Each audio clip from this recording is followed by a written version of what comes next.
Job లేక ఇబ్బంది పడుతున్నారా? అయితే మెడికల్ కోడింగ్ మీకు మంచి ఆప్షన్. వెంటనే కాల్ చేసి కోర్సులో జాయిన్ అవ్వండి. అనే పదానికి అసలు అర్థమే లేకుండా పోయింది. పెళ్ళి అనే దానికి బలమే లేకుండా పోయింది. పెళ్ళి అంటే కేవలం 2 అక్షరాలు. సో అంతకుముందే నాకు ఆయన పరిచయం మేడం. తెలంగాణ పోలీస్ అకాడమీలో లాస్ట్ గ్రేడ్ ఎంప్లాయీగా జాబ్ చేస్తున్నారు. ఎగ్జాక్ట్ మీ ఊహ ఏంది, మీ ఆలోచన ఏంది అసలు ఆయన పైన అట్లా వస్తూ పోతూ ఉంటే? మీన్ టైంలో మా మదర్ హాస్పిటల్లో ఉన్నప్పుడు ఈయన డైలీ వెళ్ళి మా మదర్కి టిఫిన్ ఇవ్వడము. ఆ లోన్లీనెస్ ఫీల్ అయ్యే క్షణంలో ఇతను అటాచ్ అయ్యాడు.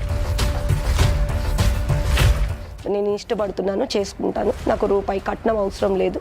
అవి రెండు మీరు ఫుల్ఫిల్ చేస్తే నేను మిమ్మల్ని మ్యారేజ్ చేసుకుంటా అన్నాడు.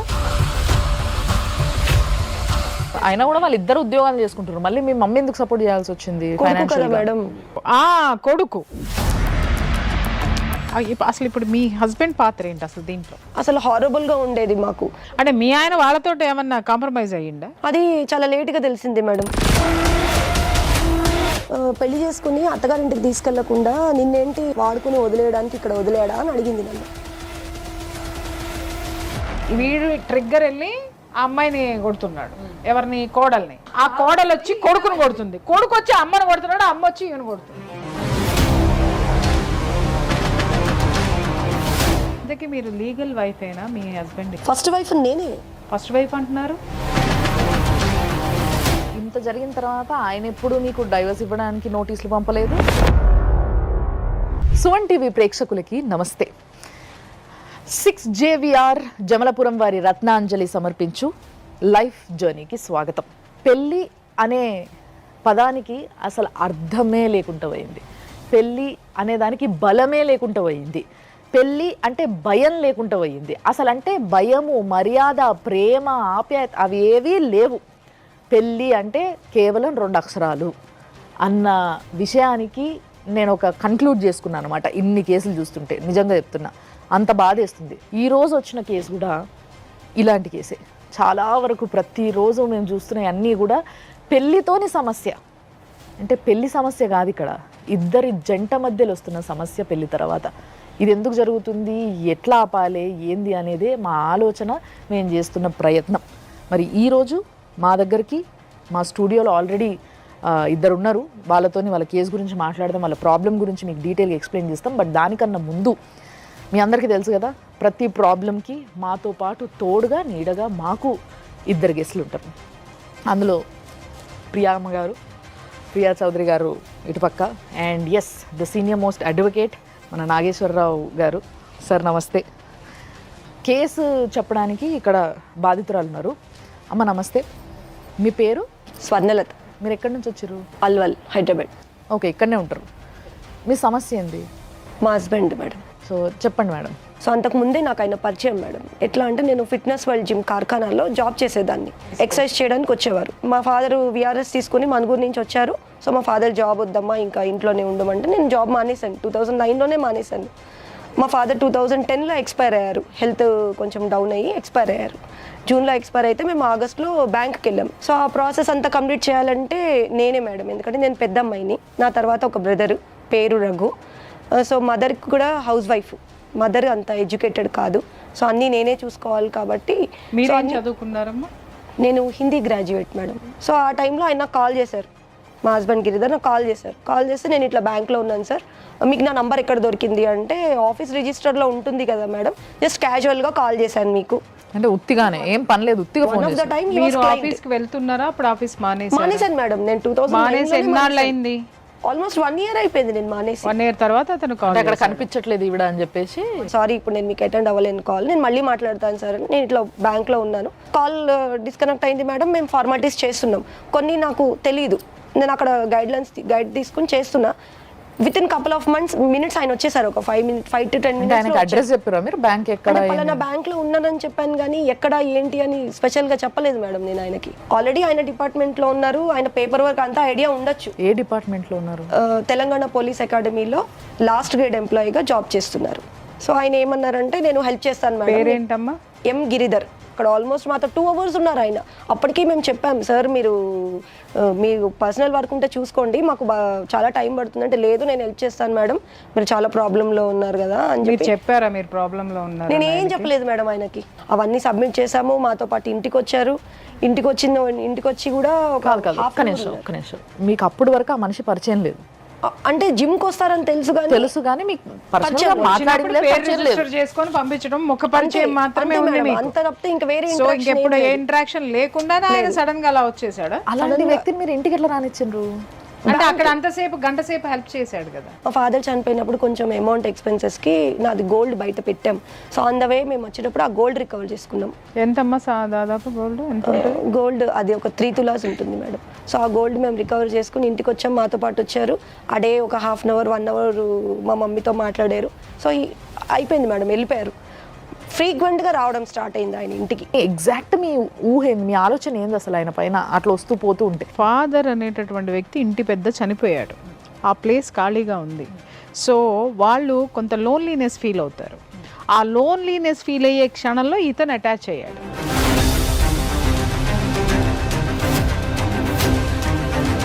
అండ్ ఇంకోటి మాకు మైనస్ ఎక్కడ అయిందంటే మేడం, మా ఫాదర్ చనిపోయిన 10th డేనే మా మమ్మీ వాళ్ళ ఫాదర్ చనిపోయారు, మా తాతయ్య గారు కూడా చనిపోయారు.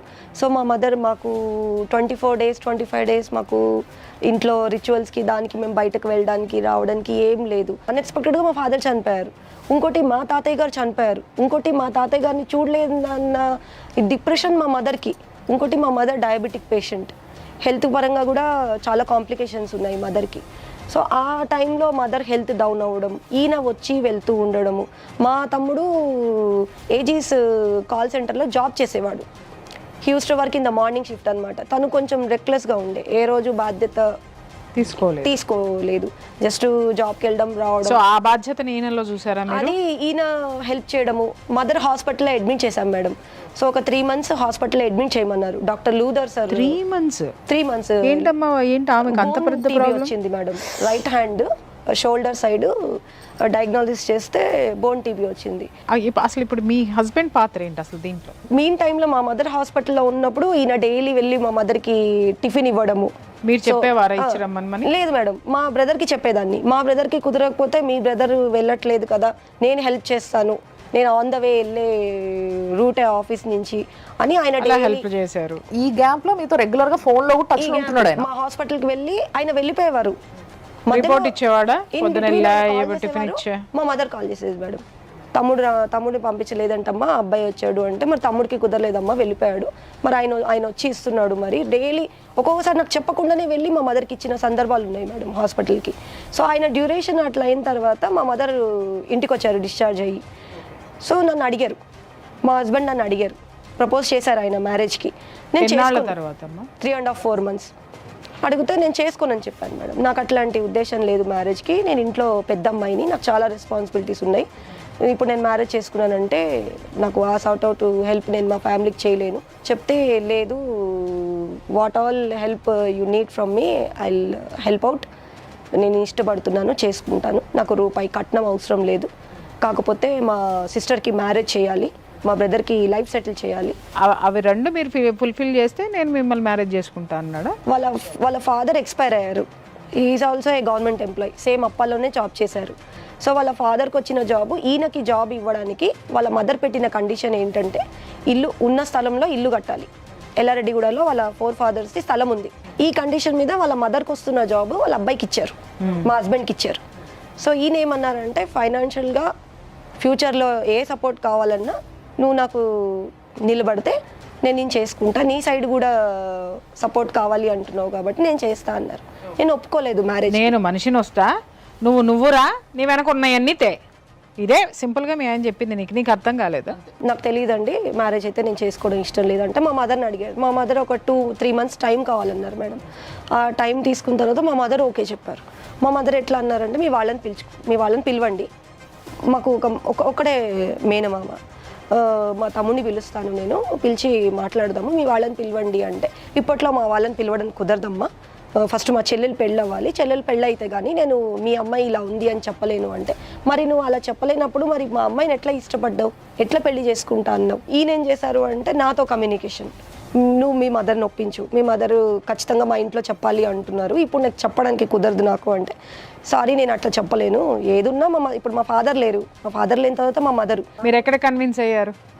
మా బ్రదరు ఏజీస్లో జాబ్ చేస్తారని చెప్పాను కదా, అదే కాల్ సెంటర్లో ఒక అమ్మాయిని ఇష్టపడ్డాడు. అమ్మాయి పేరు ప్రిసిల్లా. ఓకే. వాళ్ళు ఇష్టపడిన సంగతి మాకు తెలియదు. ఎప్పుడైతే మా మదరు గిరిధర్ గురించి మా బ్రదర్కి చెప్పి, మరి ఇట్లా అక్కని చేసుకుంటా అంటున్నాడు, మరి ఎలాంటి సార్ట్అవుట్ హెల్ప్ అయినా సరే నిలబడతా అంటున్నాడు, అక్క మనకు దూరం అవ్వదు, దగ్గరనే ఉంటుంది అని మా మదర్ చెప్పిన తర్వాత మా బ్రదర్ ఓపెన్ అయ్యాడు. ఏమని చెప్పిండు? అమ్మ నేను ఒక అమ్మాయిని ఇష్టపడ్డానని.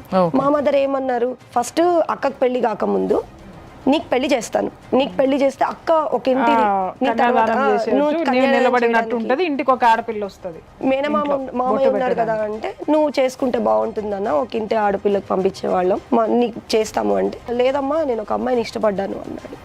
ఇష్టపడ్డాను అంటే అమ్మాయి ఎవరు ఏంటి అంటే డీటెయిల్స్ చెప్పాడు. అమ్మాయి పేరు ప్రిసిల్లా, వాళ్ళది నిజామాబాద్ బోధన్ డిస్ట్రిక్ట్. ఇప్పుడు తను అలా చెప్పేసరికి మదర్ ఏమన్నారు, లేదు ఫస్ట్ అక్క మ్యారేజ్ అయిన తర్వాత నువ్వు మ్యారేజ్ చేసుకో, ఒక 1.5 year టైం పడుతుంది, అబ్బాయి ఇట్లా మాట్లాడుతున్నాడు, నేను అబ్బాయితో మాట్లాడాను, ఫ్యామిలీతో మాట్లాడమని, అబ్బాయి ఒప్పిస్తాను అంటున్నాడు, అబ్బాయి అంతా నాకు మంచిగా అనిపించింది, కాకపోతే ఫ్యామిలీ దగ్గరే తీసుకుని రావట్లేదు, మాట్లాడట్లేదు అంటే మా బ్రదర్ ఓకే అని చెప్పారు.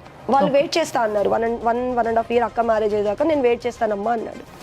అండ్ సడన్గా ఏం జరిగిందో తెలియదు మేడం, వాళ్ళిద్దరూ వెళ్ళి మ్యారేజ్ చేసుకుని వచ్చేసారు ఇంటికి.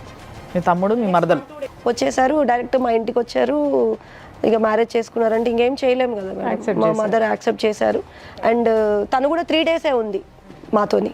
3 days తర్వాత మళ్ళీ వాళ్ళని పిలిపించి, అమ్మాయి మ్యారేజ్ కాకముందు ఇక్కడ నేను ఉండను, అమ్మాయి మ్యారేజ్ అయిపోతేనే నేను వస్తాను ఇంటికి. పెళ్లి చేసుకునేటప్పుడే తెలుసు కదమ్మా నీకు పెళ్లి కాలేదన్న సంగతి, పెళ్లి అయిన తర్వాత పెళ్లి చేస్తానంటే అంత కక్కుర్తిగా పోయి పెళ్లి చేసుకుంది కదా మరి ఆవిడ. వాళ్ళ తమ్ముడికి తెలిసేమో అమ్మ, వాళ్ళ తమ్ముడు చెప్పుకొని ఉంటుంది, మనం సెపరేట్ అయిపోవాలి, అక్కడ ఉండలేను నేను అని చెప్పుకొని ఉంటుంది, ఆయన యాక్సెప్ట్ చేసుకుని ఉంటాడు. పెళ్లిని యాక్సెప్ట్ చేస్తున్నారు, నీకు పెళ్లి కాలేదు, ఇంట్లో ఉండడానికి మాత్రం నీ పెళ్లి కాలేదని అది యాక్సెప్ట్ చేయలేకపోతున్నారు, వాళ్ళ అమ్మాయిని తీసుకొని వెళ్ళిపోయారు. నెక్స్ట్ ఏమైంది? వెళ్ళిపోయారు. ఫైనాన్షియల్ గా సపోర్ట్ మా మదరే చేశారు మేడం, మా మదరే చేశారు. మా బ్రదర్ డివైడ్ అయినా కూడా బయట రెంట్కి ఉంటాము, అమ్మాయి పెళ్ళయ్యేదాకా అంటే కూడా. అసలు రెంట్కి ఉండడం ఏంటమ్మా, నాకు ఇది అర్థమే కావట్లేదు, ఎంత తమాషాగా ఉంది. అయినా కూడా వాళ్ళు ఇద్దరు ఉద్యోగాలు చేసుకుంటారు, మళ్ళీ మీ మమ్మీ ఎందుకు సపోర్ట్ చేయాల్సి వచ్చింది? మేడం కొడుకు, ఎస్ కొడుకు అనే కొడుకు ఫైనాన్షియల్ గా హెల్ప్ చేసింది మదర్. పెన్షన్ వస్తుంది మదర్ కి, ఫాదర్ ఎక్స్ సర్వీస్ మెన్ కాబట్టి అందులోంచి లోన్ తీసుకున్నారు. డివైడ్ అయినప్పటి నుంచి మాకు ఒక రకంగా చెప్పాలంటే అక్కడి నుంచి నాకు ప్రాబ్లం. ఎందుకు? ఎవ్రీ మంత్ అమౌంట్ ఇవ్వమని, ఇబ్బంది, ఫైనాన్షియల్ గా ఇబ్బంది పెట్టడం, వాళ్ళకి అక్కడ ఏదైనా ఎక్స్పెన్సెస్ కి ఇబ్బంది అయితే మా మదర్ కి ప్రెషర్. వచ్చిన పెన్షన్ లోంచి మేము ఎంతవరకు హెల్ప్ చేయగలిగామో ఆ సార్ట్అవుట్ హెల్ప్ చేసాం. అంటే అక్కడ ఉద్యోగం అనేసి ఆ కోడలు ఈ ఇంటికి ఉద్యోగం చేయడానికి వచ్చింది, కోడలు ఉద్యోగం. డొమెస్టిక్ వైలెన్స్ కేసు పెట్టేది నేను, మా మదర్ మా బ్రదర్ కి చెప్పి తిప్పిస్తున్నాము, కొట్టిస్తున్నాము. తిట్టారా? అసలు వాళ్ళు ఎక్కడుంటారు, ఏ ప్లేసు అన్నది తెలుసు, కానీ వాళ్ళ ఫ్యామిలీలో ఇంతవరకు మేము వెళ్ళింది లేదు మేడం. ఎందుకే మరి? కాదమ్మా, మీరేమనుకున్నా ఆవిడ ఎందుకు కేసులు పెట్టారు? మా బ్రదర్ మా ఇంటికి రాకూడదు, మా మదర్ని చూడడానికి రాకూడదు. అదేంది? మేము ఇప్పుడు ఉంటున్న ఇల్లు ఏదైతే ఉందో అది మా ఫాదర్ ఆయన ఓన్గా తీసుకున్నది.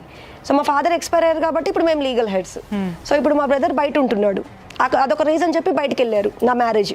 ఎప్పుడు డొమెస్టిక్ వైలెన్స్ కేసు, ఆస్తి గురించి, ఈ 2 points కేసులు పెట్టేవాళ్ళు. స్టేషన్లో చెప్పాం, సార్ నాకు ఇంత టైం కావాలి, అమ్మాయి మ్యారేజ్కి ఉంది అంటున్నారు, ఆ మ్యారేజ్ అయితే కానీ చేసుకోని అంటున్నారు సార్, నాకు టైం కావాలి అంటే ఒక 2 days అమ్మాయి సైలెంట్గా ఉండేది. Then 3rd day same as usual. ఇప్పుడు అది ఏ ఇయర్లో అమ్మా? 11 నుంచే కేసులు. 2011లో కొద్దిగా సివియర్ ఉండే, అప్పుడు 498 అరెస్ట్లు ఉండే. అప్పుడు ఎవ్రీ ఆల్టర్నేట్ 15 days మేడం, అసలు హారబుల్గా ఉండేది మాకు. మేము 11 o'clock స్టేషన్కి వెళ్ళేవాళ్ళము అంటే నైట్ 10 o'clock వరకు ఉండేవాళ్ళం మేడం. అమ్మాయి వచ్చేది ఒక 1/2 an hourకి వచ్చేది, వెళ్ళిపోయేది. అమ్మాయి కంప్లైంట్ ఇచ్చేది, వెళ్ళిపోయేది. మమ్మల్ని మరి మీరు తిరిగి కేసులు పెట్టాలన్న ఆలోచన మీకు రాలేదా? ఛాన్స్ మాట్లాడడానికి మేము చెప్పే మాటనే వినప్పుడు మేము డాక్యుమెంట్ పరంగా ఏం రాసి కంప్లైంట్ ఇస్తాను మేడం నేను? ఆ తెలివితేటలు మీకు లేవని ఒప్పుకోండి. I agree.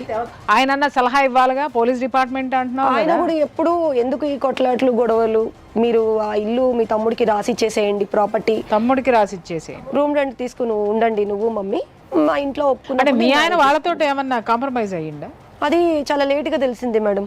మా హస్బెండ్ మా తమ్ముడు వాళ్ళ తెలుస్తుంది వైఫ్ కదా, మాట్లాడుకుంటారు. ఎవడో కూడా ఆడపిల్లని అక్కడ పెట్టుకుని ఇల్లు రాసేయి ఆ బాని ఎవరు చెప్పరు. ఆ మనిషిని ఎట్లా నమ్మినవు తల్లి నువ్వు?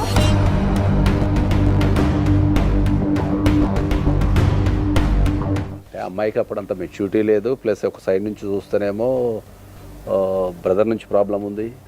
ఆ టైంలో అమ్మాయిలకు ఎవరన్నా ప్రేమగా మాట్లాడితే వాళ్ళు డెఫినెట్లీగా లొంగిపోతారు. ఇంకొక విషయం కూడా చెప్తాను సార్, ఇక్కడ ఇండివిజువాలిటీ తోటి పెరిగినటువంటి ఆడపిల్లలు ఎవరైతే ఉన్నారో వాళ్ళు వాళ్ళని జనం అందరూ అంటారు వీళ్ళు భలే నిలబడతారు, భలే చేస్తారు, భలే ఉంటారని. వాళ్ళంత సెంటిమెంట్ ఫూల్స్ ఈ ప్రపంచంలో ఎవరు ఉండరు, మీరు రాసి పెట్టుకోండి. 13లో కేసు పెట్టింది తిను, మ్యారేజ్ చేసుకోవట్లేదు, మా ఇంటికి ఒక అతను వస్తున్నాడు వెళ్తున్నాడు అని. ఆహా, అట్లా కేసు పెట్టిందా మీ ఆయన పెట్టించాడా?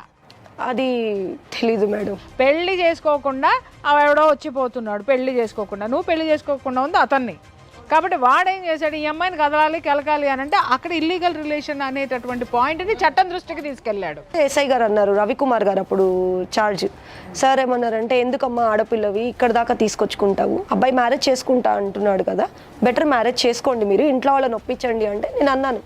అసలు ఇంకొక విషయం, అసలు పోలీసులకి ఏం సంబంధం? ఇంటికి ఎవరైనా వచ్చి వెళ్తారు, స్నేహితులు వస్తారు, అంటే వచ్చిన స్నేహితులు ప్రతి ఒక్కరిని చేసేసుకుంటారా?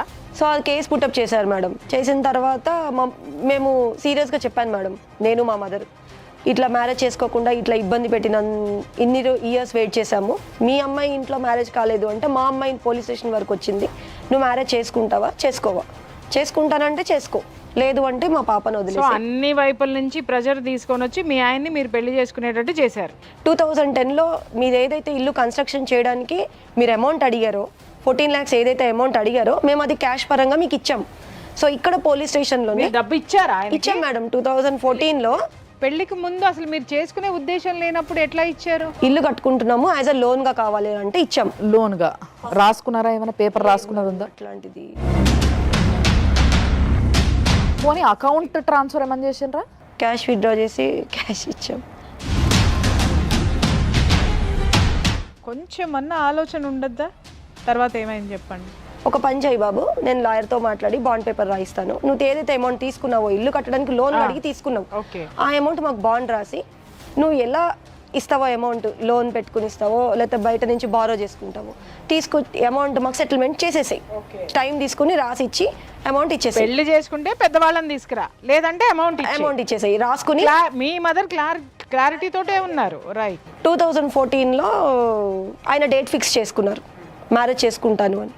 అయితే మా మదర్ ఏమన్నారంటే, మీ వాళ్ళని తీసుకురండి ఇంటికి, తీసుకొస్తే మాట్లాడదాము, ఎంత ఆర్య సమాజ్లో మ్యారేజ్ చేసినా మీ వాళ్ళ సైడ్ నుంచి కూడా ఉండాలి. ఆయనే డిసైడ్ చేసుకున్నాడు ఆర్య సమాజ్లో చేసుకోవాలని మీరు? నేను చెప్పాను మేడం ఆర్య సమాజ్లో. ఎందుకు? మా సిస్టర్ ఏమన్నారంటే, గుళ్ళో పెళ్లి చేసుకుంటారంటే పత్రికలు ఉంటాయి, రిజిస్టర్ అవ్వదు మా నీకు, నువ్వు ఆర్య సమాజ్లో చేసుకుంటే నీకు రిజిస్టర్ అవుతుంది, రేపొద్దునే మమ్మీ వాళ్ళు ఉన్నారు, రేపొద్దునే మమ్మీ లేకపోయినా తమ్ముడు వాళ్ళ వైఫ్ తమ్ముడిది ఎట్లాంటి నీకు సపోర్ట్ లేదు కాబట్టి రేపొద్దున నువ్వు గట్టిగా మాట్లాడడానికి ఫైట్ చేయడానికి నీకు ఒక సపోర్ట్ అనేది నీకు ఉంటుంది దీనిలో అంటే. సో మీ దగ్గర ఆర్య సమాజ్లో పెళ్ళి అయినట్టు ప్రూఫ్ ఉంది మేడం. ఉంది.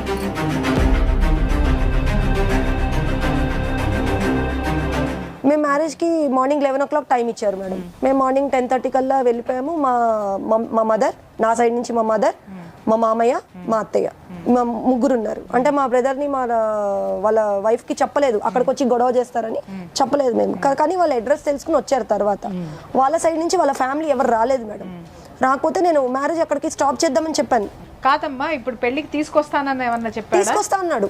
అలిగేషన్ ఏంటి అంటే, మీ తమ్ముడు వాళ్ళ వైఫ్ కేసు పెట్టింది కాబట్టి ఇప్పుడు ఇలా చేసుకోవాల్సి వస్తుంది, లేకపోతే నేను అందరికి చెప్పి ముందుగానే ఒప్పించి గ్రాండ్ గా మ్యారేజ్ చేసుకునేవాడిని. ఇప్పుడు అలాంటి సందర్భం లేదు కాబట్టి ఇలా చేసుకోవాల్సి వస్తుంది కాబట్టి నేను మెల్లగా వాళ్ళని ఒప్పించి తీసుకొస్తా, వెన్యూకి తీసుకొస్తా. మీరు 14 లక్షలు అడిగేసరికి అతను వెంటనే పెళ్లి ముహూర్తం పెట్టాడు. అది మరి నీ తరఫు నుంచి ఎవరు వచ్చారు అంటే, ఇంటెలిజెన్స్ డిపార్ట్మెంట్ నుంచి ఇద్దరు, శివకుమార్, దీపక్ కుమార్. వాళ్ళ కాంటాక్ట్ నెంబర్ కూడా ఇద్దరిది కాంటాక్ట్ నెంబర్ ఉంది. ఇద్దరేమో ఇంటెలిజెన్స్ డిపార్ట్మెంట్ నుంచి, ఒకరేమో ఆయన పేరు నబ్బి, ఆయన సేమ్ అప్పాలోనే చేశారు. ఇప్పుడు ఈమెను కన్విన్స్ చేయడానికి డిపార్ట్మెంట్ వాళ్ళని తీసుకొచ్చినట్టున్నాడు. సో అక్కడ మ్యారేజ్ అవనియండి అమ్మా, తర్వాత మనం మాట్లాడదామన్నారు. మా మదర్ ఏమన్నారు, సరేనమ్మా అన్నయ్య వాళ్ళంతా మాట్లాడుతున్నారు కదా, వాళ్ళు ఒక స్థాయి నుంచి వచ్చిన వాళ్ళు హెల్ప్కి, ఈ రోజుల్లో ఎవరు ముందుకు వచ్చి అట్లా పెళ్లి పెద్దగా ఉండరు, సరే పెళ్లి కానిద్దాం తర్వాత మాట్లాడదాం అంటే పెళ్ళయింది మేడం. పెళ్ళైన తర్వాత కూడా ఆయన మాతో రాలేదు, మమ్మల్ని ఇంటికి పంపించేశారు క్యాబ్లో. ఈవినింగ్ కూడా రాలేదు. నేను అర్జెంట్ వర్క్ ఉండి నేను వరంగల్కి వెళ్తున్నాను, వరంగల్కి వెళ్ళొచ్చిన తర్వాత మా ఫ్యామిలీతో మాట్లాడి నేను మీ ఇంటికి తీసుకొస్తాను, లేకపోతే మిమ్మల్ని తీసుకెళ్తాను మా ఇంటికి, మీ అత్తయ్య మామయ్య మీ మదరు నేను తీసుకెళ్తా అన్నారు. మా మదర్ అడిగారు మేడం 1 వీక్ తర్వాత, ఏంటి బాబు మరి ఇంతవరకు మీ ఇంట్లో వాళ్ళకి చెప్పావా లేదా, మరి అమ్మాయి ఇక్కడే ఉంటుంది. మాకు అక్కడి నుంచి మళ్ళీ ప్రెషర్ స్టార్ట్ అయింది మా బ్రదర్ వాళ్ళ వైఫ్ దగ్గర నుంచి. అమ్మాయి మ్యారేజ్ అయింది అంటే అక్కడికి వచ్చారు కదా మేడం, హాల్కి వచ్చారు కదా మ్యారేజ్, ఈ ఇంట్లో అమ్మాయి ఎందుకుంది, ఎందుకు వెళ్ళలేదు, మ్యారేజ్ అయిన ఈవినింగ్ వచ్చింది నా దగ్గరికి కలవడానికి, నాతో ఒక మాట అనింది మేడం తను. నేను అప్పుడు ఆ మాట కోపంలో అనిందో అనుకున్నాను, కానీ అది ఇప్పుడు ఆలోచిస్తే ఇంత పీరియడ్ తర్వాత నేను మోసపోయిన తర్వాత పెళ్లి చేసుకుని అత్తగారింటికి తీసుకెళ్లకుండా నిన్నేంటి అమ్మగారింట్లో వదిలేశాడు, నిన్నేమైనా వదిలేశాడా, వాడుకుని వదిలేయడానికి ఇక్కడ వదిలేడా అని అడిగింది నన్ను. మా మదర్ అన్నారు, పొద్దున మ్యారేజ్ అయింది ఇప్పుడే వచ్చాము, నువ్వు వచ్చి అప్పుడే లేని డౌట్లు పెట్టకు. పొద్దున్న పెళ్లి చేసుకొని సాయంత్రానికి అడిగేసింది, సాయంకాలం వచ్చి అడిగింది, కొంచెం టైం ఇద్దాం అబ్బాయికి, వాళ్ళు సంబంధం చూసి అమ్మాయికి మ్యారేజ్ చేసే వరకు మనం వెయిట్ చేద్దాం ఇక్కడ అని మా మదర్ అన్నారు. మధ్యలో మా మదర్ ఆ మాట ఎలా నడిచిందమ్మా? ఇది ఒక 2 years అయింది మేడం.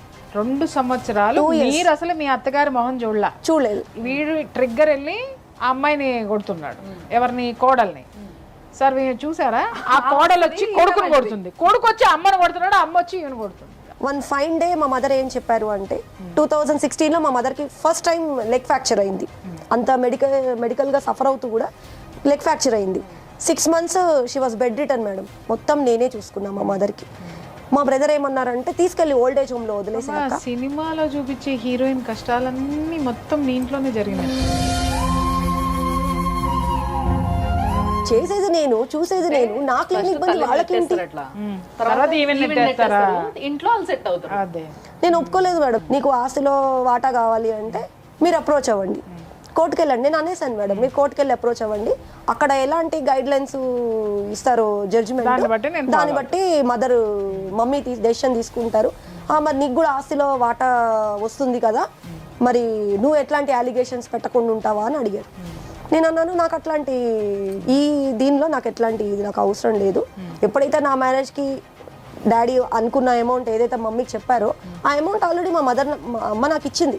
ఇచ్చినప్పుడు మళ్ళీ నేను ఎందుకు ప్రాపర్టీలో నాకు షేర్ కావాలని అడుగుతాను. క్లారిటీ తీసుకున్నారు, మళ్ళీ వస్తాము, ఇల్లు మాదా లేకపోతే నీది నాదినా మనదా అని. వెజిటేబుల్స్కి నేను వెళ్ళినప్పుడు మా బ్రదర్ ఇంటికి వచ్చి ఏం మాట్లాడేవారో అది నాకు తెలియదు మేడం. అమ్మతో అంటే ఎమోషనల్గా. మీ మదర్ నీకేం చెప్పేవారు కాదు? అంటే మా మదర్కి మా తమ్ముడు అంటే చాలా ఇష్టం, నాకంటే చాలా ఇష్టం. నువ్వు చేస్తావు, పెళ్లి చేసుకోకుండా త్యాగాలేమో నువ్వు చేస్తావు. మీరు ఇవాళ ఇక్కడికి వస్తున్న విషయం మీ మమ్మీకి తెలుసా? చెప్పాను మేడం. ఏమన్నారు? అంటే ఒక 5 years బ్యాక్ యాక్చువల్లీ నేను అప్రోచ్ అవుదాం అనుకున్నాను మీడియాకి, ఎందుకంటే అప్పుడు కూడా చాలా సఫర్ అయ్యాను, అన్బీటబుల్ పెయిన్ ఉండే. మా మదర్కి మొత్తం అర్థమైంది ఇప్పుడు ఈ సిచ్యువేషన్ కూడా తెలుసుకున్నారు. రేపొద్దునే నాకేమైనా అయితే అప్పుడు నా పిల్ల పరిస్థితి ఏంటి అన్న దీనిలో ఆలోచించి ఇప్పుడు నువ్వు ఎలా వెళ్ళాలనుకుంటే మీడియాకి అప్రోచ్ అవుతావా లేకపోతే లీగల్గా అప్రోచ్ అవుతావా, ఏ స్టెప్ తీసుకోవాలనుకున్నా నేను నీకు సపోర్ట్ అని చెప్పి తను 100% సపోర్ట్ చేశారు. 2016లో ఎప్పుడైతే మా మదర్కి కాలుకి కొంచెం రికవరీ అయ్యారో మేడం, మా బ్రదర్ ఇంటికి వస్తా అని చెప్పారంట. అమ్మ అక్కని అత్తగారి ఇంటికి వెళ్ళిపోమని చెప్పండి, మేము వచ్చి ఇల్లు రెంట్ ఖాళీ చేసి వచ్చి ఇంట్లో ఉంటాం. మా మదర్ నాతో అనిన తర్వాత నేను ఐ ఫెల్ట్ హ్యాపీ మేడం, పోనీ ఇప్పటికైనా బాధ్యత తీసుకుని వస్తా అంటే అమ్మాయి చేంజ్ అవుతానంటోంది అన్న దీనిలో నేను మా హస్బెండ్ చెప్పాను. చెప్తే సరే నేను మా ఇంట్లో మాట్లాడతానని 3 days టైం తీసుకున్నారు మేడం. 3 days తర్వాత he started fighting with me. ఇవాళ కాకపోయినా రేపైనా మనం వెళ్ళాల్సింది. ఇంతకీ మీరు లీగల్ వైఫ్ అయినా మీ హస్బెండ్? అవును మేడం, ఫస్ట్ వైఫ్ నేనే. ఫస్ట్ వైఫ్ అంటున్నారు, ఇప్పుడు సెకండ్ మ్యారేజ్ అయింది ఆయనకి. ఇక్కడ దాకా నేను మిమ్మల్ని అప్రోచ్ అయ్యి నేను రావడానికి కారణం అది కూడా మేడం, సెకండ్ మ్యారేజ్ అయింది ఆయనకి. ఒక డిపార్ట్మెంట్లో ఉన్నాడు, గవర్నమెంట్ ఆఫీస్, గవర్నమెంట్ జాబ్లో ఉన్నాడు. ఇలాంటి అల్లిబిల్లి నాటకాలు ఆడితే రేపొద్దున సీటు జరుగుతుంది అనే ఆలోచన ఇలాంటి వాళ్ళకి రాదా? డెఫినెట్లీ అది కంపల్సరీ కనుక మనం ప్రూవ్ చేయగలిగితే జాబ్ వెళ్ళిపోతుంది. ఇప్పుడు అమ్మ నీ దగ్గర ఏమైనా ప్రూఫ్లు ఉన్నాయా సెకండ్ మ్యారేజ్ చేసుకున్నాడు అనడానికి? సెకండ్ మ్యారేజ్ వాళ్ళు చేసుకున్నది ఒక ఫోటోగ్రాఫ్ ఉందా నీ దగ్గర? ఆమెకి ఆ పిల్లకి ఇది first marriage. Second marriage. First marriage. ఆ అమ్మాయికి తెలుసా ఈ అబ్బాయికి ముందే పెళ్ళయిందని? ఇప్పుడు తెలుసు. ఇప్పుడు తెలుసు. మా తమ్ముడు 2 times సూసైడ్ అటెంప్ట్ చేశాడు. పోయేటట్టు చేశాడా పోతానన్నట్టు చేశాడా అని? ఇంటికి నైట్ 12:30కి వస్తే ఇక మా మదర్ పర్వాలేదమ్మా, ఇక వీడి ఇట్లా ఉన్నది ఒకటే కొడుకు, నేను పోగొట్టుకోలేను, ప్రాపర్టీ అయినా వాళ్ళకి రాసిద్దాం, లేకపోతే వాళ్ళకి ఇచ్చేసి మనమైనా వేరే దగ్గర రెంట్కుందాం. సో ఉన్న అమౌంట్ అమ్మింది మొత్తం కొడుకుకి ఇస్తే రేపొద్దున నాకేం సేవింగ్స్ ఉంటాయి? నాకేం సేవింగ్స్ లేవు. I'm depend on my pension. So అట్లా మా మదర్ ఒప్పుకోలేదు. ఒప్పుకోకపోతే ఇక్కడ నుంచి మాకు ప్రెషర్ ఎక్కువ ఉంది. సో మా హస్బెండ్ ఏమన్నారు, మనకే ఈ ఇల్లు మీ అమ్మాయికే ఉంటుంది అంటే మా మదర్ అడిగారు, ఎట్లా బాబు అంటే, నేను గవర్నమెంట్ ఎంప్లాయీని కదా, ఇంటికి పెట్టుకుంటే లోన్ వస్తుందమ్మా నాకు, మీ అంకుల్ పేరు మీద ఉంది కాబట్టి అంకుల్ పేరు మీద నుంచి నా పేరు మీదకి ట్రాన్స్ఫర్ చేస్తే అంటే మా మదర్ ఫస్ట్ ఆబ్జెక్ట్ చేశారు, సింగిల్ పేరు మీద వద్దు, జాయింట్ రిజిస్ట్రేషన్ అయితేనే ఒప్పుకుంటాము, లేకపోతే వద్దు, లేకపోతే మా అబ్బాయి కేసు పెట్టుకుంటాడా, లేకపోతే కోర్టుకి అప్రోచ్ అవుతారా ఆస్తి గురించి, let them go head. Mother object చేశారు. మా మదర్ అబ్జెక్ట్ చేశారు. ఇక్కడ జరిగింది మా బ్రదర్ వచ్చి మళ్ళీ కన్విన్స్ చేశారు, ఏమని? అమ్మ నువ్వు ఇప్పుడు ఇట్లా అంటే నా లైఫ్ ఇది అయిపోతుంది, నాకు అక్కడ టార్చర్ ఎక్కువ ఉంది వైఫ్ తోని, అంటే మాకు లోన్ వచ్చే వరకు బయట నుంచి అమౌంట్ తీసుకొచ్చి ఇవ్వండి, అది మీరు ఇంట్రెస్ట్ బేర్ చేస్తారా? మీ తమ్ముడు? మా తమ్ముడు వాళ్ళ వైఫ్. మీరు తెచ్చాడా? తీసుకొచ్చారు మేడం, ఒక 10 lakhs అమౌంట్ తీసుకొచ్చారు. మాకు ఈయన ఏం చెప్పారు అంటే, ఇంటి డాక్యుమెంట్స్ నాకు ఇవ్వండి, నేను బ్యాంక్ లో చూపించాలి, క్రాస్ చెక్ చేయాలి, ఇవాల్యుయేషన్ కి వాల్యూ ఎంత వస్తుందో లోన్ కోసం అని. అంటే మేము నమ్మి ఆయనకి డాక్యుమెంట్స్ ఇచ్చాము ఒరిజినల్. కానీ మాకు తెలియని విషయం ఏంటి అంటే, ఈయన మా ఇంటికి అయితే తీసుకెళ్లి ఎవరి దగ్గర అయితే బయట నుంచి ఒక 10 lakhs తీసుకొచ్చారు, వాళ్ళకి ఇచ్చారు. అందులోంచి మా బ్రదర్ వాళ్ళకి 7,90,000 వరకు మా బ్రదర్కి చెక్ పరంగా ఇచ్చాము, కొంత క్యాష్ ఇచ్చాము, వాళ్ళకి కొంత లోన్స్ ఉంటే అది నేనే పర్సనల్గా దగ్గరుండి క్లియర్ చేశాను. ఇంట్లో ఎవరు ఉంటున్నారు? మేమే ఉంటున్నాం మేడం స్టిల్. ఇంకా నేను మా మదర్ ఉంటున్నాం. 2018 మార్చ్లో నాకు అఫీషియల్గా నాకు ట్రైనింగ్ ఉంది, 45 days ట్రైనింగ్ ఉంటుంది నాకు అనంతపూర్లో, నల్గొండలో 2 places. అక్కడ ట్రైనింగ్ అయ్యి ఎగ్జామ్స్ రాస్తే నాకు ప్రమోషన్ వస్తుంది. March 24th వెళ్ళారు ఇక్కడ నుంచి. డైలీ మెసేజెస్, కాల్ ఉంది మేడం ఆయన దగ్గర నుంచి, కాల్ ఉంది, మెసేజ్ ఉంది, క్లాసెస్ ఉంటాయి అన్నప్పుడు చెక్ చేసుకుంటున్నాడేమో, నువ్వు ఇంటి నుంచి బయటకు వచ్చావా, లోపల ఉన్నావా, ఏం జరుగుతుంది అనేది. మా బెటర్ లైఫ్ కోసం అనే కదా వెళ్ళింది అని నేను డిస్టర్బ్ చేయలేదు మేడం ఆయనని. డైలీ ఆయన మెసేజ్ చేయడము. April 19th ఇంటికి వచ్చారు. నేను అడిగాను, స్వీట్ బాక్స్ తీసుకుని వచ్చి, నాకు ట్రైనింగ్ తొందరగానే అయిపోయింది, నాకు 82% వచ్చింది నాకు. మళ్ళీ వచ్చిన తర్వాత ఆ రోజు వచ్చాడు, ఒక 1 hour ఉన్నాడు మేడం. నేను మాట్లాడుతున్నానని గొడవ పెట్టుకున్నాను నాతో, వెళ్ళిపోయాడు. అక్కడి నుంచి గొడవలే ఉంటాయమ్మా సంసారంలో, ముద్దు ముచ్చట్లు ఉండవు. ఎందుకంటే అక్కడికి వెళ్ళిపోవాలనగానే ఇక్కడ గొడవ స్టార్ట్ అవుతుంది. ఆ రోజు వెళ్ళిపోయిన మంచి 1 week తర్వాత వచ్చి, సారీ గొడవ పెట్టుకున్నాను అని కొంచెం బుజ్జగించాడు. రిజిస్ట్రేషన్ అవ్వలేదు. అది గుర్తొచ్చుండి తొందరగా వచ్చాడు. అయితే రిజిస్ట్రేషన్ పెట్టుకున్నామమ్మా, పేపర్ వర్క్ అయిపోయింది అన్నారు మదర్తో. మదర్ ఏమన్నారంటే, జాయింట్ రిజిస్ట్రేషన్ చేస్తున్నావు కదా అంటే, జాయింట్ రిజిస్ట్రేషన్ చేస్తున్నానమ్మా అన్నారు.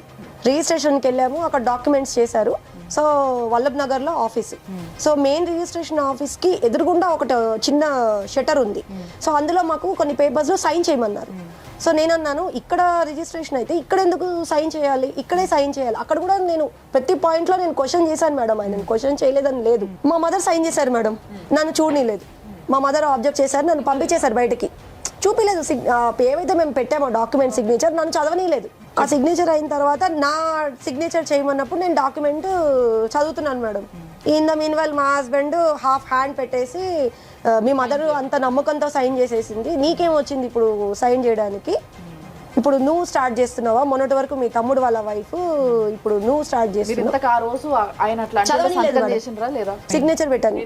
ఇంటికి వచ్చేసిన తర్వాత ఏదైతే 20,80,000 చెక్ వచ్చిందా మా మదర్ పేరు మీద, అది నెక్స్ట్ డే డ్రాప్ చేయమన్నారు. ఇప్పుడు ఇంత లంసంలో అమౌంట్ దేనికి అవసరము, ఇప్పుడు మా తమ్ముడికి ఏదైతే అమౌంట్ తీసుకొచ్చావో అది ఏదైతే అమౌంట్ ఉందో వాళ్ళకి చెక్ ఇచ్చేద్దాం, మా మదర్కి బ్యాంక్ లో డ్రాప్ చేస్తా, చెక్ బుక్ ఉంది కాబట్టి వాళ్ళకి మనం పే చేసేద్దాం పర్సనల్ గా, నేను వస్తాను. రెస్ట్ ఆఫ్ ద అమౌంట్ ఎప్పుడైతే మీకు చెల్లెలు పెళ్ళి మొత్తం పెట్టుకుంటారో, అరేంజ్ చేసుకుంటారో అప్పుడు తీసుకోండి అంటే, లేదు నువ్వు నేను చెప్పిన మాట విను అని చెప్పి బ్యాంక్లో చెక్ డ్రాప్ చేయించారు మాతో. చెక్ డ్రాప్ చేయించి మా మదర్కి కాల్ చేశారు. కాల్ చేసి అమ్మ నాకు 11 lakhs మా ఫ్రెండ్ సీను పేరు, మా ఫ్రెండ్కి కొంచెం అర్జెంట్ అవసరం ఉంది, ఆయన 1 week 10 daysలో అమౌంట్ ఇస్తా అంటున్నారు, నేను మెల్లగా కడతాను, రఘుకి తీసుకొచ్చిన అమౌంట్ ఏదైతే ఆయనకి ఫుల్ఫిల్ చేశానో ఆయనకు అవసరమో అది మెల్లగా కడతాను, ఈ అమౌంట్ మాకు కావాలి అంటే 11 lakhs 20 lakhs 80,000 ట్రాన్సాక్షన్ మా మదర్ అకౌంట్కి వచ్చిన తర్వాత 11 lakhs ఒక అకౌంట్కి నెఫ్ట్ చేయించారు మేడం. నెఫ్ట్ నేనే చేశాను నెఫ్ట్. యాక్చువల్లీ ఆయన 11 lakhs అకౌంట్ ఫస్ట్ క్యాష్ తీసుకురమ్మన్నారు. సో బ్యాంకులో ఉన్న వాళ్ళు వెల్ఫేషియర్ కాబట్టి ఇంత పెద్ద అమౌంట్ క్యాష్ తీసుకెళ్ళకండి అమ్మా, రేపొద్దున మీరు ఇవ్వలేదు అంటే ప్రాబ్లం అవుతుంది, మీరు నెఫ్ట్ చేయండి ఆన్లైన్లో అని. జస్ట్ ఒక 5 minutesలో నెఫ్ట్ అయింది మేడం, ట్రాన్స్ఫర్ చేసాము. ఇంకా రెస్ట్ ఆఫ్ ద అమౌంట్ ఏదైతే ఉందో 3 lakhs వరకు ఆయనకి క్యాష్ తీసుకొచ్చి ఇచ్చాం. మా హస్బెండ్ రిక్వైర్మెంట్ ఏ రోజు రిక్వైర్మెంట్ ఉందో ఆ రోజు డ్రా చేసి ఇచ్చాం. కొంత అమౌంట్ ఆయన అకౌంట్కి వేసాం, ఆల్మోస్ట్ 3 lakhs వరకు. సో మొత్తం ఇప్పుడు వరకు పెళ్లికి ముందు నుంచి ఈ పాయింట్ వరకు మీరు ఎన్ని పైసలు ఇచ్చారు మీ హస్బెండ్కి? 14 lakhs ఏమో ఇల్లు కట్టుకోవడానికి ఇచ్చాం మేడం. ఇది ప్రాపర్టీది ఏదైతే చెక్ వచ్చిన తర్వాత 20,55,000 వరకు మొత్తం అమౌంట్ ఆయన వెళ్ళిపోయింది. పెళ్ళి ఎక్కడ రివీల్ అయింది అది ఫస్ట్ ఆ పాయింట్కి రండి మీరు. That is on August 2018 7th రోజు కాల్ చేస్తే సమ్ అదర్ లేడీ పిక్ చేశారు, మా హస్బెండ్ పిక్ చేయలేదు కాల్. నేను మా హస్బెండ్ వాళ్ళ సిస్టర్ తులసి కాల్ లిఫ్ట్ చేశారేమో అనుకున్నా. మీరెవరు అంటే మీరెవరు అని అడిగినప్పుడు నేను వాళ్ళ వైఫ్, నా పేరు స్వర్ణలత, నేను వాళ్ళ వైఫ్ని, మీరెవరు మాట్లాడుతున్నారు తులసి అంటే, లేదు నేను తులసి కాదు నేను జయశ్రీని మాట్లాడుతున్నాను, గిరిధర్ మా హస్బెండ్ అని అనింది ఆ అమ్మాయి. ఎప్పుడైతే ఆ అమ్మాయి కాల్ లిఫ్ట్ చేసిందా మేడం, నేను మా ఇంటికి రమ్మన్నాను, వాళ్ళు రాలేదు, వాళ్ళు ఆ రోజు రాలేదు, దాని మరుసటి రోజు రాలేదు. హస్బెండ్ వచ్చాడా? రాలేదు మేడం. ఆ అమ్మాయి నాకు కాల్ చేసినప్పుడు మా ఇంటికి రమ్మంటే రాలేదు కదా, నేను ఉస్మానియా ఆర్ట్స్ కాలేజ్కి నేనే వెళ్ళాను, వాళ్ళు పిలిపించారు నన్ను ఆ ప్లేస్కి, నేను వెళ్ళాను.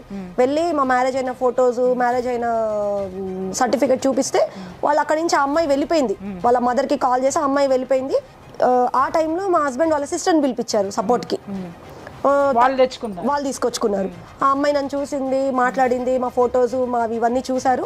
చూసిన తర్వాత మేము తర్వాత మా పెద్దవాళ్ళతో మాట్లాడి మీ దగ్గరకు వస్తాము అన్నారు. నాకు నమ్మకం కలగలేదు మేడం, అక్కడికి నాకు తెలిసిపోయింది ఇంత మోసపోయానని. అక్కడికి వెళ్ళిన తర్వాత సరే నన్ను ఎవరైతే పర్సన్ నాకు హెల్ప్గా నాతో పాటు వచ్చారో వాళ్ళు ఏమన్నారు, నువ్వు వచ్చింది ఆడపిల్ల ఒక్కదాని వినమ్మా, వీళ్ళేమో 3-4 ఉన్నారు ఇక్కడ, రేపు పొద్దున ఏమైనా అయితే ప్రాబ్లం అవుతుంది, మ్యాన్ హ్యాండ్లింగ్ చేసే ప్రాబ్లం అవుతుంది, మనం వెళ్ళిపోదాం. ఆ రోజు నాకు హెల్ప్గా వచ్చిన పర్సన్ ఏమన్నారంటే, అమ్మ నీకు ఇల్లు తెలియదు అంటున్నావు కదా, ఇంత మ్యాటర్ నేను విన్నాను, వీళ్ళ వెనకాతల వెళ్దాము, మీకు ఇల్లు చూసినట్టు ఉంటుంది, రేపు పొద్దున మీకు మాట్లాడడానికి రావడానికి సపోర్ట్ కూడా ఉంటుంది. అక్కడికి వెళ్ళాము మేడం, వెళ్ళాము, ఇల్లు చూసాము. ఆయనకు సెకండ్ మ్యారేజ్ జరిగిందని తెలిసిన తర్వాత మీరు చట్టపరంగా తీసుకున్న చర్యలేము. లాయర్ ఉమాదేవి మేడం అని అప్రోచ్ అయ్యి క్రిమినల్ కేసు ఫైల్ చేసాము, మేడ్చల్ అతివెల్లులో ఫైల్ చేసాము. ఇంకోటి మెయింటెనెన్స్ అది 2018లో, then and there itself సెప్టెంబర్లో అప్లై చేసాం 24th. సో అదేమో మాకు అల్వాల్ ఏరియా వస్తుంది కాబట్టి అక్కడ ఇన్వెస్టిగేషన్కి వచ్చింది. ఆ ఇన్వెస్టిగేషన్ జరిగిన టైంలో కూడా ఏఎస్ఐ శ్రీనివాస్ గారు చేశారు కేసు మాది. సో ఏ రోజు మేము ఏ అలిగేషన్స్ అయితే పెట్టామో, ఎంతమందిని అక్కడ పెట్టామో కేసులో, వాళ్ళని ఏ రోజు అక్కడ పిలవలేదు. ఒకరోజు మాత్రం మా ఇన్లాస్, మా హస్బెండ్, మా అత్తగారు, మా మరిది, వీళ్ళని 3 పిలిచారు. అసలు వాళ్ళు ఏం మాట్లాడారు ఏంటి కూడా వేరే బోర్డ్స్ ఏం తెలియదు, నా ముందైతే ఏం మాట్లాడలేదు. అసలు నువ్వు ఎందుకు పెళ్లి చేసుకున్నావు అంటే ఏం సమాధానం చెప్పాడు? ఇంట్లో వాళ్ళ కోసం పెళ్లి చేసుకున్నాను అంటే వీడి కోసం ఒకటి చేసుకుంటాడు, ఇల్లు కట్టడానికి ఒక పెళ్లిను, ఇంట్లో వాళ్ళ కోసం ఇంకొక పెళ్లి చేసుకుంటాడా? మరి నన్ను ఎందుకు పెళ్లి చేసుకున్నావు అంటే దెర్ ఇస్ నో ఆన్సర్. అక్కడ మాట్లాడాం మేడం, వెళ్ళిపోయాము. తర్వాత 2 months ఇలా ప్రొలాంగ్ చేశారు. సో మేడం ఏమన్నారంటే ఉమాదేవి గారు, మెయింటెనెన్స్కి వేద్దామమ్మా, నువ్వు ఇప్పటికే చాలా సఫర్ అవుతున్నావు అని మెయింటెనెన్స్కి వేయించారు. 2017 అప్లై చేశాం సార్. ఎక్కడైనా సరే ఈ మొత్తం లీగల్ ప్రాసెస్లో ఏదన్నా కోర్టు కానీ మిమ్మల్ని ఫస్ట్ వైఫ్ కింద గుర్తించిందా? అలా గుర్తించింది కాబట్టి నాకు మెయింటెనెన్స్ కూడా ఒక 3 months వచ్చింది మేడం. నేను ఆల్మోస్ట్ ఇప్పటి వరకు 3 అడ్వకేట్స్ని కలిశాను నా కేసు పరంగా. కేసు మాట్లాడిన తర్వాత కూడా though I have paid the payment for them, నాకు ప్రొలాంగ్ 11 months 15 months అలా నాకు ఒక్కొక్కరు డిలే చేశారు. నాకు ఎలాంటి జస్టిస్ జరగలేదు. నేను ఒక్క విషయం స్ట్రైట్ గా అడుగుతున్నాను, చెప్పండి. ఇప్పుడు మీరు ఇక్కడికి వచ్చి ఏం కోరుకుంటున్నారు? నాకు ఆయన దగ్గర నుంచి నేను ఏదైతే ప్రాపర్టీ ఆయన తీసుకున్నారో మేడం, నా ప్రాపర్టీ నాకు కావాలి. ఇంకోటి నా లైఫ్ ఎవరి పేరు మీద ఉందమ్మా? సార్ ఆయన పేరు మీద, సింగిల్ పేరు మీద ఉందా? సింగిల్ పేరు మీదనే ఉంది సార్. ఇంత జరిగిన తర్వాత ఆయన ఎప్పుడు మీకు డైవర్స్ ఇవ్వడానికి నోటీసులు పంపలేదు, మీరు ఇంత జరుగుతుంటే చూస్తూ వదిలేసింటే తప్పితే మీరు కూడా ఎప్పుడు పంపలేదు ఆయనకి? డైవర్స్ అప్లై చేయలేదు మేడం. మీరు కూడా చేయలేదు? చేయలేదు. అంటే మీకు మీ హస్బెండ్ కావాలి. ఇక్కడ ఒక చిన్న పాయింట్ ఉందమ్మా, అమ్మాయి 3 నెలలు మెయింటెనెన్స్ అందుకుంది, తర్వాత ఆగిపోయింది అంది. అది అసలు ఏంటి? ఇప్పుడు లేదు. ఎందుకు అంటే ఆయనతో మాట్లాడినప్పుడల్లా ఆయన చెప్పేది ఏంటి అంటే, మీ మదర్ ఉన్నంత వరకు నీకు ఆ ఇంట్లో ఉండడానికి ఒప్పుకుంటున్నాను. వాడెవడమ్మా ఒప్పుకుంటానికి? EMI కడతాను. వాడెవడ ఒప్పుకుంటానికి? మోసం చేసి మీ అమ్మని నిన్ను సంతకాలు పెట్టించుకొని సిగ్గు లేదా అసలు? ముఖానికి సిగ్గుందారా నీకు అసలు? చేయమ్మా, ఎవడో తెలుసుకుందాం అసలు. వాడెవడో అసలు ఇంట్లో ఉండనిస్తానంటే యువతల హెల్ప్ చేసే వాళ్ళు ఎవరు లేరు అనుకుంటున్నావా? అడిగే వాళ్ళు ఎవరు లేరు అనుకుంటున్నావా? హలో ఎవరండి? హలో అండి, నమస్తే. గిరిధర్ గారు ఉన్నారా? గిరిధర్ని మాట్లాడు, చెప్పండి. ఓకే. సో యాక్చువల్గా సుమన్ టీవీ నుంచి కాల్ చేస్తున్నాం మేము. సుమన్ టీవీ? సుమన్ టీవీకి మీ వైఫ్ స్వర్ణ గారు వచ్చిండ్రు. సో చెప్పండి. వచ్చి ఇట్లా మా హస్బెండ్ ఇట్లా చేస్తున్నారు అని కొన్ని ఇష్యూస్ చెప్పిండ్రు. ఓకే. సో దానిపైన ఒకసారి లాయర్ మీతో మాట్లాడతారు. మాట్లాడండి మేడం, మీరు లాయర్తో మాట్లాడుకోండి. మీ లాయర్తో మాట్లాడుకోవాలి. మాట్లాడుకోండి. మా లాయర్తో మాట్లాడుకోండి. మీరెవరు మాకు ఫోనులు చేయడానికని? నీకంటే తోపులే మాకు ఫోనులు చేశారు, ఫోనుల్లో మాట్లాడారు. ఇంకేం మాట్లాడారో చెప్పమంటావా? ఎవరు చూస్తారు? 2 రోజులు చూసి 3వ రోజు మర్చిపోతారు. మీరెవరు మాకు ఫోనులు చేయడానికి అని కూడా ఫోనులు పక్కన పడేశారు. అలాంటి వాళ్ళందరూ ఇవాళ ఎక్కడున్నారో చెప్పమంటావా? పెద్ద మనిషి ఊచలు లెక్క పెడుతున్నారు, ఊచలు. ఇంకొక విషయం చెప్పనా, వాళ్ళు కూడా నీ డిపార్ట్మెంట్లో హయ్యర్ అఫీషియల్స్, నీలాగా కాదు, నీకన్నా హయ్యర్ అఫీషియల్స్. సో సార్ చెప్పండి, ఈమె ఏం చేయాలి? ఇప్పుడు కేసు అని తిన్నారు కదా, ఏం చేయాలి? ఏమేం కేసులు పెట్టాలి? ఏ విధంగా అయితే ఇలాంటి మనుషులకి బుద్ధి వస్తుంది? ఇప్పుడు ప్రధానంగా ఏంటంటే ఈ కేసులలో మనం ప్రధానంగా గమనించాల్సింది ఏంటంటే, ఫస్ట్ భార్య అనేది మనకు కోర్టులో ప్రూవ్ అయిందని చెప్తున్నది కాబట్టి ఈమెకు అతని మీద అన్ని రైట్స్ ఉంటాయి. 3 నెలలు మెయింటెనెన్స్ ఇచ్చారు, తర్వాత ఆగిపోయింది అంటున్నారు కాబట్టి దానికి ఆగిపోయినానికి మనం ఇమీడియట్లీ మనము ఎక్స్క్యూషన్ పిటిషన్ వేసుకొని మిగతా పెండింగ్ మెయింటెనెన్స్ అయితే తీసుకోవచ్చు మనం డెఫినెట్లీ. మరి ప్రాపర్టీస్? రెండోది ప్రాపర్టీ విషయానికి వచ్చినప్పుడు ఏమవుతుంది అంటే, డెఫినెట్లీ ఇప్పుడు ఆయన పేరు మీద ప్రాపర్టీ ఉంది కాబట్టి యాజ్ ఏ వైఫ్ ఈమె చనిపోయేంత వరకు ఆ ప్రాపర్టీని అనుభవించే హక్కు ఉంటుంది. ఆ ప్రాపర్టీ నుంచి అయినే కాదు కదా ఎవరు కాల్ చేయించలేరు. అంటే ఒకవేళ రేపటి రోజు ఈ విషయం తెలిసి ఆ మనిషి విడాకుల నోటీస్ పంపిస్తే ఈమె సంతకం పెట్టడానికి లేదు, అది వచ్చేంత వరకు, అంతేనా? విడాకుల నోటీస్ పంపించినా కూడా ఈమె దాన్ని కంటెస్టెడ్ చేసి దాన్ని డిస్మిస్ చేసేస్తాం, అది పెద్ద ప్రాబ్లం ఏం కాదు. ఇప్పుడు అతను చాలా తెలివిగా రిజిస్ట్రేషన్ చేయించుకో. విడాకులు ఎందుకు వేయడం లేదు అంటే, ఆయన విడాకులు వేస్తే కనుక ఆయనే మ్యారేజ్ని ఒప్పుకుంటారు కాబట్టి ఆయనకు అది ప్రాబ్లం అవుతుంది టెక్నికల్గా. సో లెట్ దెమ్ ఎంతకాలం ఉంటారో ఉండని తర్వాత చూద్దాంలే అని. రెండోది ఆల్రెడీ ఆయన సంసార జీవితం అనేది అక్కడ ప్రశాంతంగా ఉంది కాబట్టి ఇంకా ఈమెని ఇమ్మెటీరియల్ కిందనో లేకపోతే అవసరం లేదు కాబట్టి ఎంతగానో కొట్లాడుతుంది కోర్టులో అనే ఉద్దేశంతో కూడా ఉండొచ్చు. ప్రధానంగా ఈమె చేయాల్సిన విషయం ఏంటి అంటే, ఎక్కడైతే ఇది ఫస్ట్ మ్యారేజ్ అని ప్రూవ్ అవుతుందో ఆయన సర్వీస్ రికార్డు కోసమే కొట్లాడాలి. ఆయన గవర్నమెంట్ సర్వీస్ రికార్డులో యాజ్ ఏ ఫస్ట్ వైఫ్ నేను కాబట్టి నా పేరు వేయండి అనేది కొట్లాడితే, అక్కడ కనుక ఎక్కించుకోగలిగితే ఈమెకు జీవితంలో అన్ని రైట్స్ వచ్చాయి. సో ఇప్పుడు అమ్మ అర్థమైందా సార్ ఏం చెప్పాడు? నువ్వు విడాకులో లేకపోతే ఆస్తులు కాదు, దానికంటే ముందు బలమైనది చెప్పాడు. దానికోసం కొట్లాడు, అప్పుడు అన్నీ కదులుతాయి, అందరు కదులుతారు, వ్యవస్థ కదులుతుంది, అప్పుడు నీకేమి న్యాయం జరగాలో అక్కడ జరుగుతుంది. ఇప్పుడు ఆ క్యాష్ కి సంబంధించి అన్ని చీటింగ్ కదా సార్ చేసింది. ఏవైతే మనీ ఇచ్చారో 14 lakhs అనేది దాన్ని మనం రికవరీ చేసుకోవచ్చు ఒకటి. దాని తర్వాత అంశం దానికంటే ముందు ఏంటంటే, బీయింగ్ ఏ వైఫ్ మెయింటెనెన్స్ అనేది డెఫినెట్లీ ఆమె ఎలిజిబుల్ ఉంటుంది కాబట్టి దానికి మెయింటెనెన్స్కి సంబంధించిన చర్యలు ఇమీడియట్లీ తీసుకుంటే, ఎందుకంటే గవర్నమెంట్ ఎంప్లాయీ కాబట్టి మెయింటెనెన్స్ డెఫినెట్లీ వచ్చేస్తుంది. ఎంత పెండింగ్ అమౌంట్ ఉందో ఆ అమౌంట్కి మనకు సంబంధించి ఎక్స్క్యూషన్ పిటిషన్ వేసేసుకొని మనం చేసుకుంటే మనం రికవరీ చేసుకోవచ్చు. మెయింటెనెన్స్ కానీ ఆ హౌస్ నుంచి నిన్ను ఖాళీ చేయించే అధికారం కానీ మెయింటెనెన్స్ గురించి కానీ నీకు ఏ రకమైన ఇబ్బంది ఏం లేదు. కాబట్టి నువ్వు ఏ రోజు కూడా బీయింగ్ ఏ లేడీ మీరు ఏ రోజు కూడా మీరు బాధపడకండి. చట్టాలు అనేటివి తప్పకుండా ఉంటాయి, మీరు తప్పకుండా ఫస్ట్ భార్య కింద గుర్తించబడతారు, మీకు రావాల్సిన అన్ని రైట్స్ వస్తాయి. అయితే ఇప్పుడు ఆ అమ్మాయి కన్సర్న్ ఏంది అని అంటే, ఆ ఇల్లు తిరిగి నా పేరు పైన రాయించుకోవాలని నాకు ఉంది అన్న విషయం ఆల్రెడీ చెప్పిండ్రు. ఇప్పుడు దానిపైన రైట్స్ ఒరిజినల్గా ఎవరెవరు సంతకాలు పెట్టారో చూడాల్సి వస్తుంది మనం. ఓకే, చూడాల్సి వచ్చిన తర్వాత, ఎందుకంటే ఫాదర్ చనిపోయేటప్పుడు ఏమైందంటే, ఆయన legal heir behind the legal heirs అంటే ఆయన చనిపోయేటప్పుడు ఆ ఆస్తికి సంబంధించి ఏం రాయకపోతే లీగల్ ఎయిర్స్ వస్తారు. దాంట్లో మదరు తర్వాత పుట్టిన పిల్లలందరూ సమాన హక్కులు ఉంటాయి. సో వీళ్ళు ట్రాన్స్ఫర్ చేసేటప్పుడు డాక్యుమెంటేషన్ ఎట్లా చేశారనేది మనం ఒకసారి గమనించగలిగితే మెయిన్ అది దాని నుంచి మనం డెఫినెట్లీ వీళ్ళందరి రైట్స్ని మనం రాయించవచ్చు. చాలా స్పష్టంగా సుప్రీంకోర్టు చాలా స్పష్టంగా ఏం చెప్పిందంటే wife can reside, okay. Husband ఎక్కడుంటే అక్కడ, హస్బెండ్ సొంత ఇంట్లో ఉంటే సొంత ఇంట్లో, అద్దెంట్లో ఉంటే అద్దెంట్లో, ఒకవేళ హస్బెండ్తో నివసించలేని పరిస్థితి ఉంటే అత్తామామలకు కూడా సొంత ఆస్తి ఉంటే దాంట్లో పోయి కూడా ఉండొచ్చు, వాళ్ళు రెంటెడ్ హౌస్లో కూడా ఉండొచ్చు అని చెప్పేసి ఆమెని ఖాళీ చేపించే అధికారం కానీ ఆమెని బయటికి వెళ్ళగొట్టే అధికారం కానీ లేదు అన్లెస్ అంటే నువ్వు అప్లై చేసుకుంటే. కాబట్టి నువ్వు అప్లై చేసుకున్నా నువ్వు చేసుకోకపోయినా అయినా ఒకవేళ నేను ఖాళీ చేయించడానికి నోటీస్ ఇచ్చినా కూడా నిన్ను ఖాళీ చేయించే అధికారం రైట్ లేదు. నువ్వు చనిపోయేంత వరకు ఆ ఇంట్లో బాధ్యతగా నివసించవచ్చు. ధైర్యంగా ఉండు. సార్ ఇచ్చిన ఒకే ఒక్క మాట అన్నారు, నిన్నెవ్వరూ లేపలేరు. ఒకవేళ అలాంటిది ఏదైనా జరిగితే సుమన్ టీవీ ఉంది, లీగల్గా ఏమైనా వస్తే సార్ ఉన్నారు. 24 hours నీకు ఏ రాత్రి కష్టం వచ్చినా సరే ఒక టెక్స్ట్ పెట్టేయి, మా ముగ్గురు ఇట్లా ఎవరికైనా పెట్టేసాయి, మేము ముగ్గురం నీకోసం నిలబడతాం. I'm very thankful to you, to all of you 3 madam. Thank you so much. Thank you sir. Thank you అమ్మా. సో చూసిండ్రు కదా, ఇది ఈ వారం మీకు మీ ముందు ప్రజెంట్ చేసిన కేసు. సో ఇట్లా ఎన్నో వస్తూ ఉంటాయి. వీటన్నిటి గురించి ఇంకా చాలా ఫాలోఅప్స్ చేస్తూ ఉన్నాము. ఆ ఫాలోఅప్ని కూడా మీ ముందు పెడుతున్నాం. త్వరలోనే ఈ కేసుకి సంబంధించిన ఫాలోఅప్ని కూడా మీ ముందు పెట్టడం జరుగుతుంది. అప్పుడు వరకు చూస్తూనే ఉండండి. 6 JVR జమలపురం వారి రత్నాంజలి సమర్పించు లైఫ్ జర్నీ సుమన్ టీవీ.